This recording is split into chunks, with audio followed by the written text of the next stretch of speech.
سلام طعنا هابلنا زي خبركم تخاتلتنا ساعات زبلنا يوم حابريتات حجنا لكم ماسينا لنا فلما قنه قندر الساتهم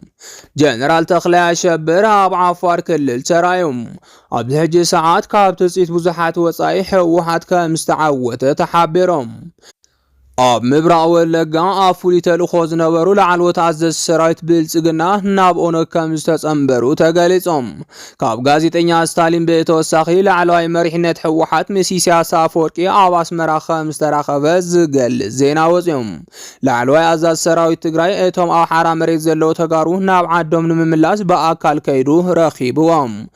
ዓፋር ክልል ዘለው ናይ ተወለድ ትግራይ ዝኾኑ ዕጡቋት ዝምልከት ሓድሽ ዜና ወጽዮም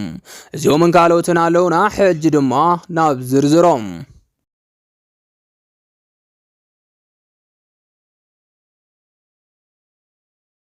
جنرال تخلع شبر عفار كلل ترايوم او غزياو ممحدار تግራይ ዝለዓለ ስልጣን ዝነበሮ ጀነራል ተኽላይ አሸብር ሎሙ ድማ ምስቶም አንጻር ሕወሓት ኣብ ሓራ መሬት ኮይና ክንዋጋኢና ዝብሉ ዘሎ ኣካላት ከምዝተረኣየ ዝገልጽ ዜና ወጽዮም ከም ዝፍለጥ ጀነራል ወዲ አሸብር ማለት ኣብ ታሪኽ ሕሉፍ ኩናት ትግራይ ዝለዓለ እጃም ካብ ዝነበሮም ኣመራርሓ ሰራዊት ሓደ ኮይኖም ካብቶም ላዕለዎት ኣዘዝ ሰራዊት ትግራይ ከም ዝነበረ ይዝከር መንግስት ፌደራል መሻርክቱን አንጻር ህዝብ ትግራይ ዘዓለመ ጄኖሳይድ ንምፍጻም ትግራይ ንምውራር ኣብ ዝጀመሩሉ ኣብ ዝሓለፈ ውግእ ትግራይ ካብቶም ሰራዊቶም አሰሊፎም አንጻር ወረርቲ ውግእ ኣብ ዘካየዱ ለዓለዎት መራሕቲ ሓደ ከም ዝኾነ ይነገራሎም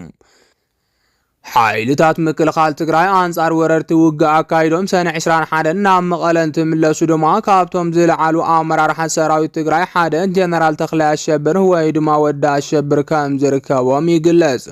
ጀነራል ተኽላይ አሸብር ማለት ኣብቲ ዝሓለፈ ውግእ ካብ ዝነበሩ ለዓለዎት ገበርቲ ሓደግቲ ኣዘዝ ሰራዊት እቲ ሓደ ምዃኑ ይነገራሎም ድሕሪ ምቁጻር መቐለ ተጣይሸን ካብ ዝነበራ 4 ኣርምታት ትግራይ ጀነራል ተኽላይ አሸብር ናይቲ ሓንቲ ኣዛዝያ ምንባሩ ይዝከር ብፍላይ በአንፈት ዓፋር ዝነበረ ክፋል ሰራዊት ትግራይ ዝኾነት አርሚ ጀነራል ወዲ አሸብር ዋና አዛዚያ ዝነበረ ኮይኑም ኣብ ትሕቲኡ ድማ ከም በዓል ጀነራል ኣብርሃ ተስፋይ ወይ ድማ ድንኩል ከም ዝነበሩ ምንጭታት ይሕብሮም ሓይልታት ምክልኻል ትግራይ ኣብ ጭፍራ ኣፍዴራን ከምኡውን ኣብ ከባቢታት ሚለን ዘካየዶም መስተንከራዊ ውግእ ድማ ዋና ኣዛዚኡ ጀነራል ተኽላይ አሸብር ምንባሩ ይፍለጥ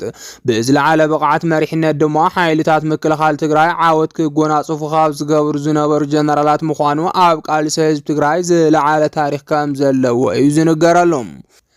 بتوسخون ناي صلاي ناي ميديا حيل زنبرا محبراو ميدياهاتن بهراو تلفزيونن ኣብ ግዜ ኩናት ትግራይ ኣብ ልዕሊ ቁልፊ ዝተባሃሉ ጀነራላት ትግራይ ዝለዓለ መጸለምታ ክፍጽማ ምጽንሐን ዝዝከርዮም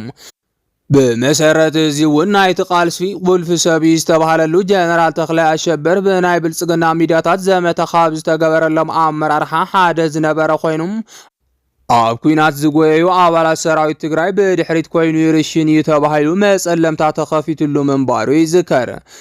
ናይ ጀነራል ተኽላይ አሸብር ይብባል መስናይ ኤርትራ ናይ ድሕነት ሰባት ብምዃን ዝተጠለፈ ድምጽ ብምምሳል ዝጎይ ትግራዋይን ንትግራይ ዘይመውት ትግራዋይን ይቀተል ዝብል ትዕዛዝ እንደሃበ ዘምስል ቅዳሕ ድምጽ ወጽዩ ነይሮም እቲ ቅዳሕ ድምጽ ድማ ናይ ጀነራል ወዲ አሸብር ይብባል ኣብቲ ዝካየድ ዝነበረ ውግእ ኩናት ዝበርትዖም ተጋሩ ይርሸኑ ነይሮም ብባል የጸለምዎ ምንባሮም ይዝከር بتوسخون ኣብ ልዕሊ ብቑዓት ዝበሃሉ ፖለቲካዊ ኣመራርሓ ትግራይ ይኹን ኣዘዝ ሰራዊት ሽሞም ብሓሶት ብምጽላም ዘለዎም ተፈራሕነት ንምቕናስ ኣብ ዝኽእል ስትራቴጂ ብልጽግናም ብዝለዓለ ተጠቃዕቲ ካብ ዝነበሩ ኣመራርሓ ሰራዊት ሓደ ጀነራል ወዲ አሸብር ምንባሩ ዝፍለጥ እዮም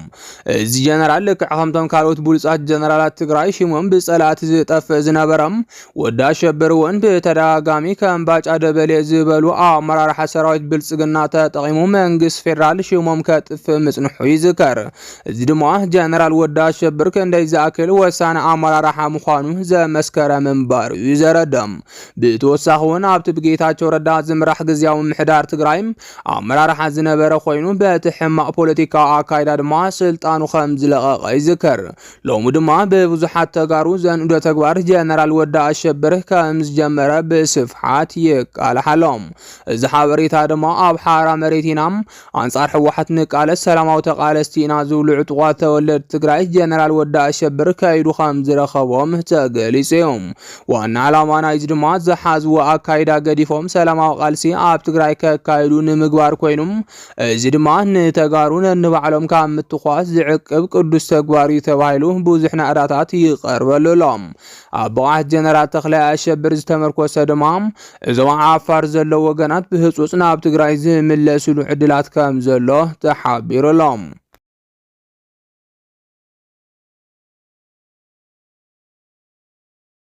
ኣብዚ ሕጂ ሰዓት ካብ ትጽኢት ብዙሓት ወጻኢ ህወሓት ከም ዝተዓወተ ተሓቢሮም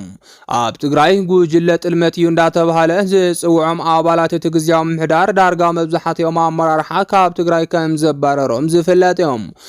ጀነራላትን ዳርጋ ኩሎም ናይ ጸጥታ ኣመራርሓን ኣሰሊፉ ድማ ኣብ ትግራይ ኦፕሬሽን ብምፍጻም ክሳብ ፕሬዝዳንት ክቕይር በጽሕዮም ዋላ እኳ እዚ ስጉምቲ ውድብ ህወሓት ምስ ፌደራል መንግስቲ ከበኣሶን ናይ ሓይሊ ስጉምቲ ክወስደሉ ምዃኑ ብብዙሓት ኣካላት ክግለጽ እንተጸንሐም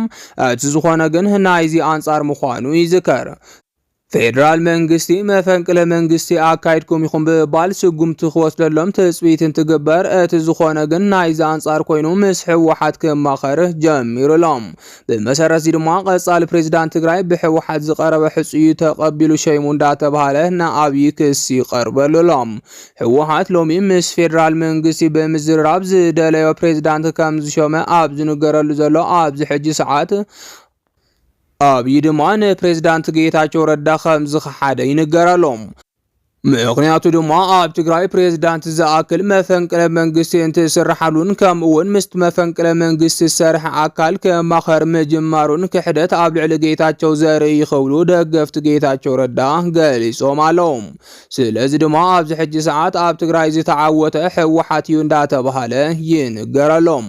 ብኩሉ ኣንፈት ተለላይ ከም ዝኾነ ዝንገረሉ ውድብ ህወሓት በቲ ሓደ ገጽ ብኤርትራ ተደጋጋሚ ጻውዒት እንትግበረሎም በቲ ካልእ ገጽ ድማ ኣብይ ባዕሉ ፈታዊ ህወሓት ኮይኑ ከም ዝመጸ ይንገር ዘሎም ናይ ዝዋና ምኽንያት ድማ ውድብ ህወሓት ሰራዊትን ኣዘዝትን ሒዙ ኣብቲ ኣብይን ኢሳያስን ዝዳለውሉ ዘለው ናይ ኣንበሳ ብጽሒት ክዋጻእ ኢሎም ስለዝኣምነዮም ስለዚ ድማ ሻዕብያ ይኹን ኣብይ ንውድብ ህወሓት ዝደልየሉ ናብቲ ዝሓሰብዎ ውግእ ከእትውን ስዒሮም ንምውጻእ ወሳኒ ነጥቢ ሓገዝ ህወሓት ምዃኑ ስለዝኣምነዮም ነስዒቡ ድማ ኣብዚ ሕጂ ሰዓት ክልቲኦም ኣካላት ምስ ህወሓት ክደራደሩ ጀሚሮም ከም ዘለው ይንገረሎም ኣሎም ብፍላይ ሻዕብያ ካብ ኣብይ ብዝበለጸ ምስ ህወሓት ይራኸብ ከም ዘሎን ብደረጃ ኢሳያስ ኣፈወርቂ ከይተረፈ ናይ ህወሓት ወኪላት ኣብ ወጻኢ ሃገር ንምርካብ ጻዕርታት ጀሚሩ ምህላውን ተሓቢሮም እዚ ድማ ህወሓት ሎሚ ካብ ካልእ ግዜ ንላዕሊ ተደላይ ኣካል ኣብ ዝኸባቢ ኮይኑ ከም ዘሎ ዘመላኽት ይኽብሉ ዝተፈላለዩ ተንተንቲ ይሕብሩሎም ብተማሳሊ ዜና ድማ ትግራይ ኣምባሳደር ብርሃነ ገብረ ክርስቶስ ምስ ናይ ኤርትራ ሓለፍቲ ምረኻቡ ተገሊጾም ኢትዮጵያ ኣብ ዝሓለፉ ኢህአዴግ ዝመርሖም ናይ ስልጣን ዓመታት በኣምባሳደርነት ከገልግል ጸንሐ ትግራይ ነበር ኣመራርሓ ብርሃነ ገብረ ክርስቶስ ብዙሕ ግዜ ኣብ ኣሜሪካ ይነብር ምንባሩ ዝዝከርም ትግራይ ናብ ውግኣትያትሉ ኣብ ዝነበረ ግዜ ከዓ ወኪል መንግስቲ ትግራይ ኮይኑ ዝተፈላለዩ ዓለም ለኸ መንግስታት ክራኸብን ክመያየጥን ምጽንሑ ይዝከር ብተወሳኺ እውን ውዕሊ ሰላም ፕሪቶሪያ ተፈጻምነት ንኽረከብ ዝለዓለ ምንቅስቓስ ክገብር ጸኒሖም ኣምባሳደር ብርሃነ ገብረ ክርስቶስ ማለት ንመንግስቲ ትግራይ ይኹን ንህወሓት ዝለዓለ ውክልና ሒዙ ኣብ ወጻኢ ሃገራት ዝጸንሐን ሎሚ ኣምባሳደር ትግራይ ኮይኑ ምስ ዝተፈላለዩ መራሕትን ትካላትን ዝራኸብ ምዃኑ ይፍለጥ ብተወሳኺ እውን ካብ ነባራት ተጋደልቲ ትግራይ እቲ ሓደ ምዃኑ ክግለጽ ጸኒሖም ሎሚ ድማ እዚ ኣምባሳደር ሓደ ዘገርም ምንቅስቓስ ከም ዝጀመረ ዝወጽ ዘሎ ሓበሬታታት የመላኽቱም እዞም ሓበሬታታት ከዓ ኣምባሳደር ብርሃነ ምስ ፕሬዝዳንት ኢሳያስ ከም ዝተራኸበ ዝገልጽ እዮም ኣብ ምዕባለታት ህልው ፖለቲካ ኢትዮጵያ ማእኸል ገይሩ ዝነጥፍ ሓደ መርበብ ሓበሬታ ከም ዝሓበሮም ኣብ ኣስመራ ኣምባሳደር ብርሃነን ኢሳያስን ከም ዝተራኸቡ እዩ ዝሕበር ዘሎም እቲ ፎሬን ፖሊሲ ዝበሃል መርበብ ሓበሬታ ከም ዝሓበሮ ክሳብ ሎሚ ወኪል ትግራይ ኮይኑ ብዙሓት ስምምዓትን ንጥፍታትን እንዳፈጸመ ዝነበረ ኣምባሳደር ፍስሓ ኣስጎዶም ምስ ኢሳያስ ምርኻቡ ሎሚ ኣረጋጊጸ ኣለኹ ክብል እቲ መርበብ ሓበሬታ ገሊጹሎም። በዚ መሰረት እውን ንነዊሕ ግዜ ዝጸንሐ ዘተ ከም ዘካየዱን ዘጊድ ድማ ብዛዕባ ምንታይ ከም ዝተመያየጡን ክፈልጥ ዘይምኽኣሉ ሓቢሮም። ከም ዝፍለጥ ኣብ ናይ ትማሊ ዜናና እውን ትግራዋይ ጋዜጠኛ ስታሊን ገብረስላሴ ምስ ኢሳያስ ምርኻቡ ክሕበር ምጽንሑ ይዝከር እዮም። ጋዜጠኛ ስታሊን ገብረስላሴ ምስ ኢሳያስ ቃለ ምሕተት ምግባሩን ኣብ ቀረባ መዓልቲ ከም ዝለቅቕን ዝሕበር ዘሎ ኮይኑ ይኹን እምበር ኣብ ውሽጢ ካሜራ ዘይኣተወ ካሊእ መቐይሮ ነጥቢ ዝኾነ ርክብ ኣምባሳደር ብርሃነ ገብረ ክርስቶስን ኢሳያስ ምንባሩ ተሓቢሮሎም። እዚ ድማ ናይ መጀመርታ ብኣካል ዝተገበረ ርክብ ሕወሓትን ሻዕብያን እንዳተባሃለ እንዳተሓበረ ይርከብ።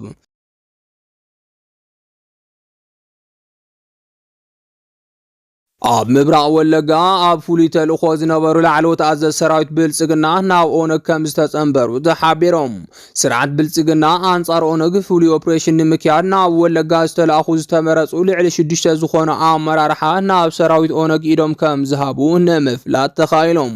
ኣብ ወለጋ ዝርከብ እዚ ናይ ኦነግ ሰራዊት ከም ዝሓበሮም እቶም ምስ ሰራዊቶም ኢዶም ዝሃቡ ላዕለዎት ሓለፍቲ ኣቀባብላ ከም ዝተገበረሎም ኣፍሊጦም። እቶም ላዕለዎት ኣመራርሓታት ስርዓት ብልጽግና ኣብ ልዕሊ ህዝብታት ኦሮሞ ዘብጽሖ ዘሎ ግፍዕን መከራን ብምርዳም ነቲ ስርዓት ከም ዝኸሓዱ ተገሊጹሎም። በዚ መሰረት ድማ ዝመርሕዎ ዝነበሩ ሰራዊት ብልጽግና ምስ ሙሉእ ዕጥቆም ናብ ኦነግ ምሕዋሶም ስዒቡ ሰራዊት ኦነግ ዓብዪ ምጥንኻር ከም ዝፈጠረሉ ንምፍላጥ ተኻኢሎም። ብፍላይ እቶም ላዕለዋይ ወተሃደራዊ ማዕረግ ዘለዎም ኣዘዝቲ ኢዶም ብምሃቦም ኣብ ስርዓት ብልጽግና ዓብዪ ምድንጋጽ ከም ዝፈጠረ ተሓቢሮም። ካብቶም 6 ብልጽግና ዝኸሓዱ ኣዘዝ ሰራዊት ኢትዮጵያ ድማ እቶም 2 ጀነራል ማዕረግ ከም ዘለዎም ዝተፈላለዩ ምንጭታት ኣብ ምግላጽ ይርከቦም። ከም ዝፍለጥ ላዕለዎት መኮንናት ሰራዊት ኢትዮጵያ ንሰራዊት ኦነግ ይሰርሑ ምህላዎም ክግለጽ ጸንሖም። ነስዒቡ ድማ ኣብ ውሽጢ ስርዓት ዝርከቡ ወተሃደራዊ ኣዘዝቲ ገሊኦም ክሒዶም ናብ ኦነግ እንትኸዱ ዝተረፉ ድማ ምስ ስርዓት ብልጽግና ዝለዓለ ኣፈላላይ ብምፍጣር ኣብ ከቢድ ወጥሪ ይርከቦም። خبركم تخاتلتنا نساعد زبلنا يوم حابريتاتات نزيوم يمثلون يروم نمكتتالكم كابل بنا مسجن.